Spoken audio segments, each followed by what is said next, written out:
ماما عايزين حاجة حلوة. حاجة حلوة منين؟ مفيش حاجة. لا خد اعملي. ايه دول؟ نعمل ايه دول؟ جبتهم منين دول؟ من التلاجة. نعملهم امتى دول؟ من دلوقتي. يا نهار ابيض، لسه هعمل دلوقتي؟ عارفين الساعة كام اصلا؟ الساعة كام يعني؟ طب يلا بينا نعمل. اول حاجه كده نصلي على سيدنا محمد. معايا 2 هنا باكو من الجيلي، اي جيلي انت حباه. هنا انا كان عندي الاتنين دول فراوله. بصوا، هنزل بالاتنين باكو جيلي عليهم 1.5 كوباية من المية السخنة، واقلبهم كويس خالص لحد ما يدوبوا معايا. بصوا، من غير نار ومن غير اي حاجه، يعني هعملهم كل حاجه كده. بصي، مش مفيش نار خالص، ولا هتتعبي نفسك اصلا. ومسافة يعني بكتير خالص ساعة الا ربع هتكون جاهزة معاكي. هنا بدوبهم كويس خالص. هنا جبت نص كوباية من المية الساقعة. بصوا، هركنها بقى شوية لحد ما ايه، هنا بدأ ان هو دايب خالص معايا. هركنه بقى لحد ما يبرد شوية، بس لحد ما ايه، ما اجيب القالب اللي انا هفرغه فيه. وهنا بقى معايا الصينية دي. عادي اي حاجة عندك متاحة، عادي برضو، مش شرط ده يعني. لو ما عندكيش ده، اي حاجة تانية. بصوا، دهنة زيت خفيفة كده علشان لما اجي اقلبه يتقلب بسهولة معايا. بصوا، هنا قربت لكم الكاميرا عشان تشوفوا كل التفاصيل اللي انا بعملها. بصوا، هنا خلاص كنت دهنته بقى كويس خالص. خلاص كده هحط بقى الجيلي، هفرغه فيه واحطها بقى في التلاجة لحد ما يتمسك معايا. بصوا، هنا هيتمسك بسهولة عشان السوائل فيه قليلة. وهنا هحضر طبقة الكريم كراميل. معايا 2 كوباية من الحليب، وهضيف عليهم باكل كريم كراميل. بصوا، كل ده على بارد. هضيف عليهم كمان 3 معالق من السكر. ادي 1 2 3. بصوا، واقلبهم كويس كده بالمضرب كده، بتقلبيهم كويس على البارد. وبعدين هحطهم بقى على النار. بصوا، هنا خلاص كانوا دابوا معايا. هنا شغل بقى عليهم النار.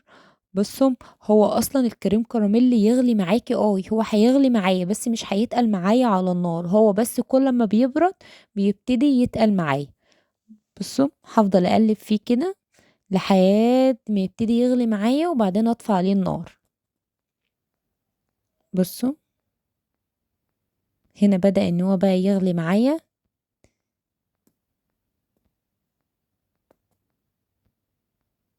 بصوا، خلاص كده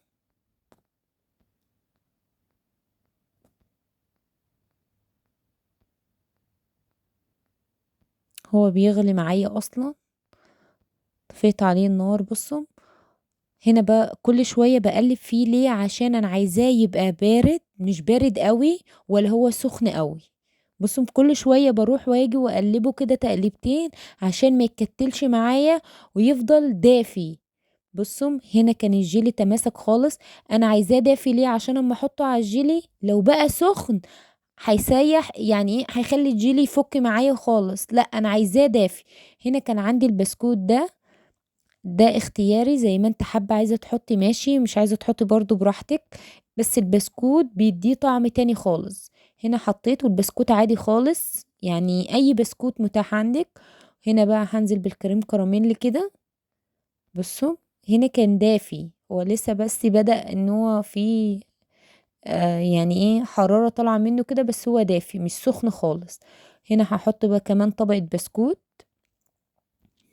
بصوا، نص ساعة بالظبط في التلاجة هتلاقيه تماسك معاكي خالص. بصوا، هنا احطه في التلاجة. بصوا، هنا كان خلاص تماسك خالص. هجيب صينية كده، شوية مية سخنة. بصوا، واحط بقى ايه في القالب ده، يعني ايه، كام ثانية كده، 3 4 ثواني كده، لحد ما حاسة ان هو بدأ يفك من الجوانب معايا. وبعدين اقلبه بقى معايا. بصوا، هنا بدأت ان انا اقلبه بقى. بصوا شكله عامل ازاي، ولا الطعم بتاعه تحفة. بصوا، بقرب لكم الكاميرا. بصوا، عملناها، ما خدتش اي وقت معاكي. تعالي بقى نقطعها، بصي، من غير فرن ولا اي حاجة. بصوا،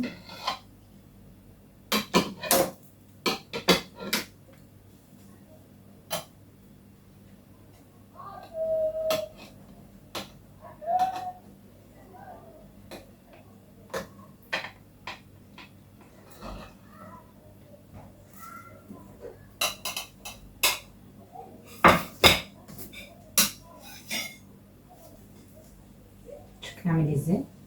بصوا الجيلي مع الكريم كراميل بيودي في حتة تانية خالص. بصوا شكله البسكوت طعمه تحفة بجد، طريقة لو جربتوها مش هتندموا. ويا رب تكون وصفة النهاردة عجبتكم، واتمنى الفيديو يكون عجبكم. صاحب الفكرة اساسا هو اللي هيقول ايه رأيه بقى. ايه رأيك؟ حلو. يلا اعمل لهم لايك يلا. متنسوش لايك وشير والكومنت الجميل بتاعكم. اللي لسه مشتركش في القناة يشترك.